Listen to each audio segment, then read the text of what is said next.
thank you for coming, and they really brought the old timers in. Myself, I'm Ron Staines, and I farmed at north of Pitcher Butte and had a long time association with guys like Dwayne Linville and Tom Jensen. They had a lot of plots on my farm. We have Richard Fritzler, who was a long-time farmer and a long-time contributor to Farming Smarter. Saka, Sarah, he was a contributing member to all of them. And the other fellow here is Lanny Aitken. He likes restoring old tractors, and so we invited him along to give some live demonstrations on how this old equipment worked. Part of Ken's idea here was a lot of you young guys have never experienced tillage. So we wanted to throw you back 100 years, 50 years, and kind of show you the transition that went on. So I'm kind of going to do the verbal part, and these two guys are going to do the physical part of this. Plus they have a lot of expertise on their own. Like, you've been in zero till for a number of years, and he's been through the transition of open air tractors, and so we've been through the transition. So don't be afraid to ask questions, and it's going to be informal. A lot of the stuff that I tell today you've heard from Wayne and Tom and the transition, and I'm just going to try and talk from the farmer's point of view, the transition that went on. And I'll start way back. The area I'm from is from the Carmangay Pitcher Butte area north, and it was homesteaded in about 1905. And most of the people that came into that area were from Norway, Finland, Sweden. Most of them had no farming experience. My grandfather on my mother's side was a bookkeeper. But the CPR and the Canadian government did a hell of a job of propaganda, advertising a quarter section of land in Canada for 10 bucks and they'll grow anything. You know, they just made it sound like an oasis. So when they come here by train with their 2 bunks or trunkfuls of clothes, left on the bald-headed prairie and said, make a living, a lot of them didn't have any expertise when it came to farming. They didn't have a lot available for them. They were fortunate in the fact that there was quite a few Americans that moved up from North and South Dakota because they were attracted by the cheap land prices. And a lot of them had settled back in the 1880s, so they had some experience, and that's kind of where they learned from. So part of the thing when you got a homestead, you had 160 acres, but you had to live there for 3 years, and you had to break 15 acres of land, and then it was yours. So the only thing that you had for horsepower in those days was a horse. And so the first thing that they started with was a single moldboard plow. And that's how most of the land was broke in our area. And do you know what an acre was? An acre was 1 rod wide and half a mile long. A rod is 16.5 feet, and that is what 1 horse could do with a moldboard plow in 1 day. So that's kind of how they came up with an acreage. As they got into a little bit more horsepower, if you got a couple more horses, you could get into a breaking plow. And the breaking plow had a disc on it, and it was easier to break the ground. A lot of the land that we had here has a high clay content, and sometimes it does not scour well. Plows work better on sandier ground, and in our area we have a heavy clay, so a lot of times plows didn't scour that well. So then they had to they went to this model, and then you see on this model right here, they had kind of wings on it, and that would kind of reduce the stickiness, so it would scour better. So that's kind of how this land was broke. So it was plowed, and to seed, they virtually had to use a double disc. They could use that behind a horse, and you know, and then they'd probably have some harrows, and then they'd use different drills. Like Richard has a a demonstration, and that it had to be the ultimate in direct seeding. I mean, it was a plow followed right behind with a drill. And how many acres could they do in one day with that? I think about 10. 10 acres. So it Be a long day. yeah. I actually run one of them for my father-in-law with a 44 Massey, with that type of hookup. And that is a Van Brunt drill, which was before John Deere, but John Deere bought Van Brunt out. And then, and from that size of drill, they went to high wheel drills, Masseys, Cockshots, Internationals, disc drills. And about, what was it, 1940 some, he came out with a hoe drill. And down there's a 10-foot John Deere disc drill that was used. It's a press drill. If you had a 10-foot press drill back in the 30s and 40s, in the 40s, you had a big outfit. Because I remember seeing with my dad with a one-way with the same name on it. Pulled it with a W6. And when you did use one-ways, or that you worked the field, we didn't have auto steer. We didn't have cabs. So theoretically, if you had a real west wind strong with those half-loop fenders, you had to wear goggles, and you ate a lot of dirt. And then came and then it was went on to up to now this day and age. So okay, so we're looking back in the 10s and 20s, plow, the disc, and the Cedars, and that's what they used. We got into the 30s, and that was the Dust Bowl era. You know, just massive amounts of ground moved, yep. And part of the thing is that even the research station supported the idea of summer fallow, like moisture conservation. So summer fallow became more and more prominent, and as we went into the 30s, and then we got into all this wind erosion. They started to set up strip farming, so at least they had narrow strips. A lot of these strips are only 10 rods wide or 160 feet wide. So they'd fallow one field and crop the next, so it would kind of limit the amount of erosion you had. So then that was the start, so that they had to, we got into the 40s, and we got into that, the wide level cedar. There's different names for it, the one-way cedar. That's really the first version of direct seeding we had. You could go into a field and till and seed at the same time, usually pull behind with a packer. As we got into the 50s, then we got into more sophisticated drills like the press drills.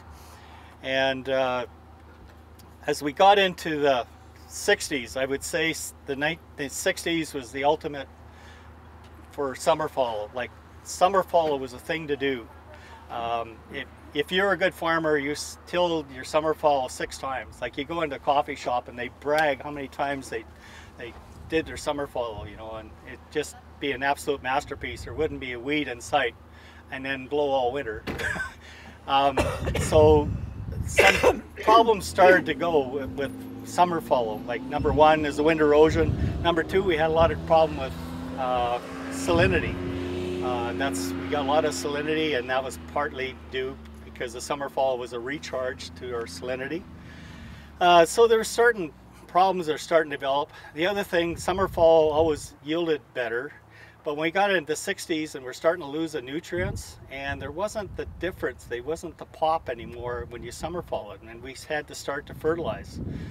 So there's some questioning that start to go on in their minds about, well, is summer fallow that good, especially for us young guys? Like, but if you went to a coffee shop, like if a farmer was stubbling in, like, the guy was in financial trouble, like he must be really in desperate situation. But stubbling in concerned working the land about 3 or 4 times before you seeded. He ended up with that much loose dirt, and then waiting for rain so he could seed. We always had to wait for wild oats because we didn't have a decent wild oat herbicide. We had Avadex and we had carbine, and I think your experience with carbine is just like peeing on it. Like you could only get wild oats in a second leaf. Even Avadex. Yeah. Be a hit and a miss. Yep. So we didn't have a lot of crop options, so cultivation was pretty important to us. So we get into the 70s, and that's when I started farming on my own. I went to university with Wayne Lindwall, and so I started farming on my own, and he comes and, hey buddy, old pal, old friend, can I have some land for some plots? And that's kind of how I got started with this whole zero-till thing, and it was really a learning experience for me without actually experimenting myself. So I let him make all the mistakes, and there were a lot of mistakes. So during the 70s, minimum till, zero-till was still pretty experimental. Roundup in 1984 was $36 a liter.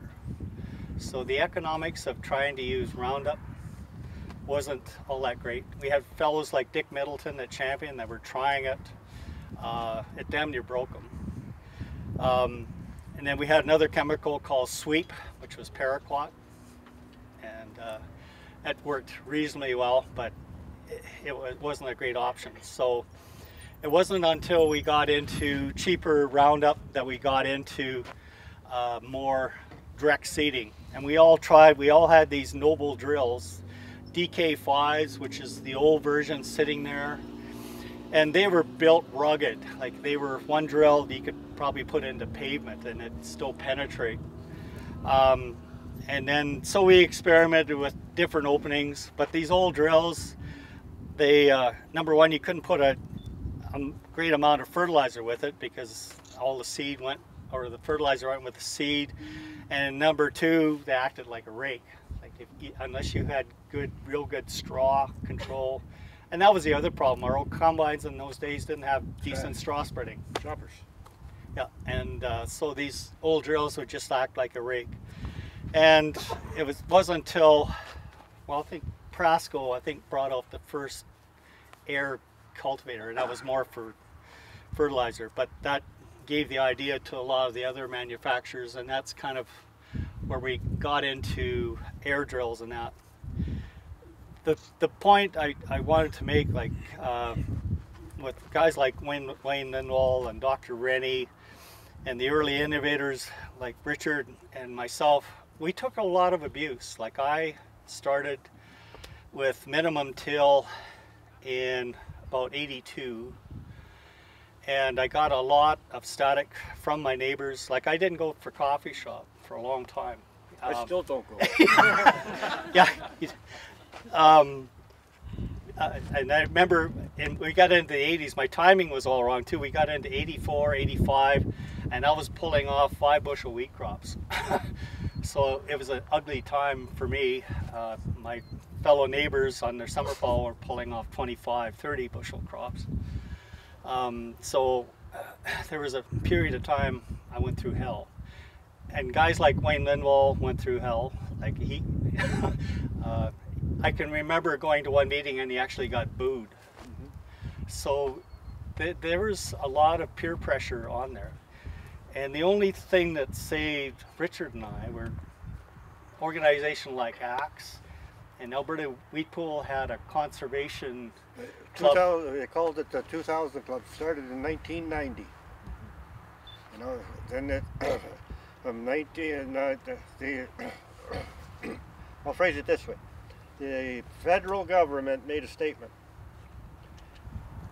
The farmers have 10 years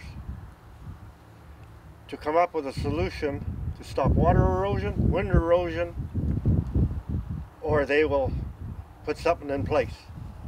And it was thrown around, so the C2000 Club started. And there's only a handful of farmers in each club in the areas. And we said, if we don't do it ourselves, the government probably will come up with something that'll make it worse. So that's where the cam fallow star like more or less took hold. And when Ron said about Roundup, I remember when Rustler was out, and I think it was 1992 or 93. They put in a chemical in the Rustler, and they numbered it. I can't remember the numbering because I did demos like Ron did, and it worked. And then when they found out it worked a year later, guess what it was? Banville. That's what they added to it. And then that's when I think the chemical stuff did come down a bit. Mm-hmm. But I'm going to ask you, anybody here know the first gasoline engine built case? You know the year? A case? A case. The single cylinders, you mean? Yeah, I think so. Wasn't it built in the 40s? 1892. It's in the brochure at home. I forgot it. And theoretically, you think quad tracks were just invented? No. Early 1900s. Steel wheel. International. Like, you know, they had front wheels, but they had the quad like this around it, out of steel. I just learned that about 2 weeks ago. I got it out of a magazine. I was quite impressed. So theoretically, what we're doing, some of the stuff that we're doing this day and age has been done before, or tried. Along the same vein, they had during the 30s, they had a Sunshine Combine, which was made in Australia. And believe it or not, it had a stripper header on it. That's right. My neighbor had one. I've seen it. And they were a good combine until it got into Russian thistle. I guess they were terrible there. But back to Ron, like he farms at Carmingay. Yeah. I farm at Etsicum. There's a heck of a difference from Etsicum to Carmingay. We were knowing this. You could not continuous crop because it was drier. So I actually didn't start, I did cam follow but the no-till until about 1989 or 90. When peas came out, I tried them. I tried them on I seeded 80 acres. I didn't seed them on my own land. I seeded them on rental land because I didn't think they'd work. And that, I will tell you, and I got a guy that'll back it up. I wouldn't be standing here if I wouldn't have been into peas. I'd have been broke. But the rotation down there, that worked because peas have a shallow root, and lentils, and that rotation, I just flip-flopped it. Half peas and lentils and half cereal. yeah, that was the other big difference that made we got into continuous cropping, and we finally had a rotation. Yep. Like before, we had wheat, barley, and flax. Yeah. Or maybe mustard back then. I think that I might be wrong, but I ain't going to live long enough. I'd love to know, with a rotation, the proper rotation in place, 50 years from now or 60, is the soil going to be back to the way it was native, the nutrients, or is it going to go beyond? And does anybody think that's going to happen? Think that's possible, Bob? I don't actually, but, You but don't? I think we'll get closer. We'll get closer. But I guess it's a time, it's a time frame. So Yeah. we're Well, hundreds what of thousands of years to develop these soils after the ice age. So I think sometimes our expectations are we're going to do something miraculous in 10 years or 20 years, and you have to be realistic about what you're going to do. I'll face it, when I first started seeding peas, I did not know they would mellow the land that much down the years. Like when I first seeded peas and then did a rotation, the yields were coming off of cam fallow and stuff were about here. Let's say about, I'll use a number of 10 bushel. And after about 6-7 years in that rotation, it started going like this. Actually, the last year I farmed in 2009, before I rented it out. In 2009, I went like this. From going to, I had to cam follow some because I only had one combine. I couldn't seed that. I seeded 1,000 acres of pulse, and that was pushing it for one combine. So it came off a cam follow into pea, like on Durham. It actually, the pea stubble probably out yielded about 4 or 5 bushel. That's the difference I see. And it mellowed the land, so that's where I'm taking that, Bob. The other physical thing that's happened in our area, like going into different rotations, like we're into canola and pulses, we were in chickpeas and lentils for a while, and is earthworms. We're starting to get earthworms in our thing, and that to me is a good sign. Like before, you could find the occasional earthworm in our area, but not very many. Now when you're out there scouting, you know, looking for seed, you always find earthworms. Unfortunately, sometimes cutworms and wireworms, but you have to good with the bad. But that I could tell you a good story. How many people know Jill Clapperton? Oh, this is years ago when she just came out of university. It was at the El Bronco. She got talking about nutrients in the ground, the mechanism, and the worms. 2 farmers sitting just down from her start laughing and saying, "Yeah, well, we just chop them and have 2 worms." And she looked at him and said to him, "How would you like me to take a bulldozer, put the blade up, and cut you off at the waist? Would there be 2 of you?" Yeah. You know, Jill Clapperton has added a lot too. I think she gave us a lot of information that soil is a live organism. Like there's all kinds of things going in soil. And the more things you can feed to the soil, the more organisms and more life you have in the soil. And a lively soil is what we need to grow great crops. And she also said you have to have a rotation like peas, canola, mustard, lentils. They really don't like cereal like wheat and germ and barley straw, but they like the pulses and them kind of leaves. You'll have more worms available if you have a rotation than if you don't. So anyway, we've come a long ways in 100 years. It's sometimes been slow, but certainly the pace of technology is really speeded up. Now, you know, the air drills that we have now, the big tanks, the Bourgeois, the Flexicoils, the John Deeres, with the big tanks, the options of fertilizer placement, the single disc openers, things like auto steer, like the technology, even in the last 5, like essentially my daughter and son-in-law took over 5 years ago, and I can no longer keep up with the technology. Like I've given up.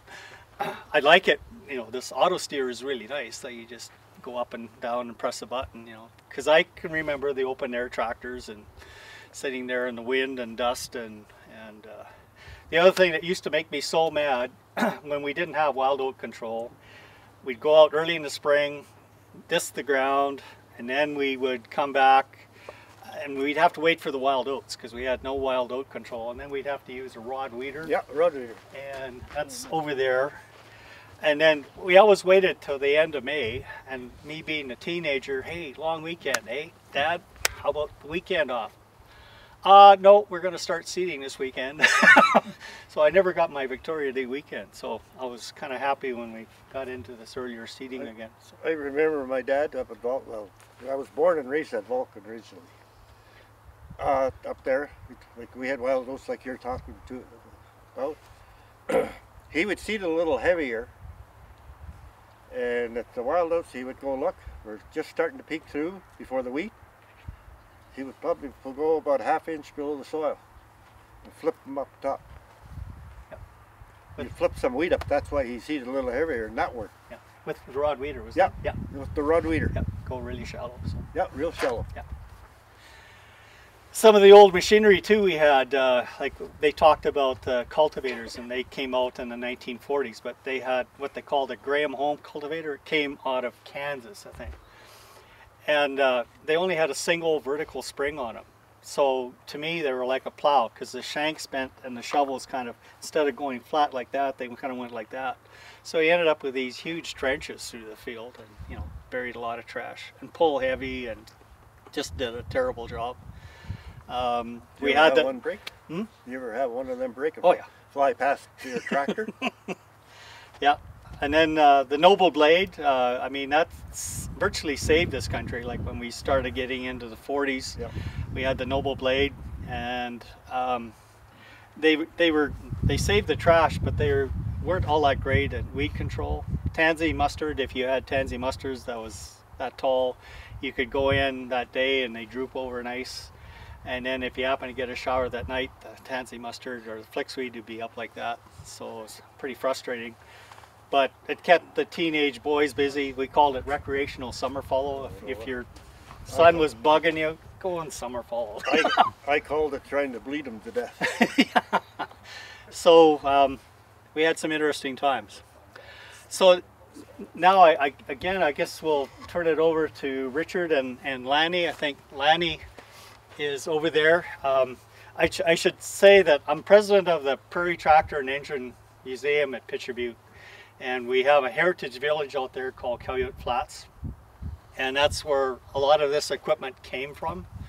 And we have over 140 tractors there, and some are not running, say half of them are running, but we have a lot of equipment. We've got a lot of old-time restored buildings, and we're open this summer, and we're welcome to visitors. We're having a car show this Sunday, our harvest days, when we take old-time threshing machine, binders, and we have harvest days third weekend in August. So if you want to see some old-time farming, you're more than welcome.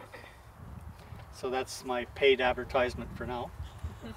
So any questions of Richard or myself for now, and I'll let Richard take over. And I think we already discussed it all though. yeah. Well, we can get into the live demonstration now if you wanted to. Yeah. Yep. So you can see what plowing's like. Lanny is a good member of our club and likes to restore old cars. And so you can see how the plow works. Not old cars. Oh, old tractors. Sorry, Wendy.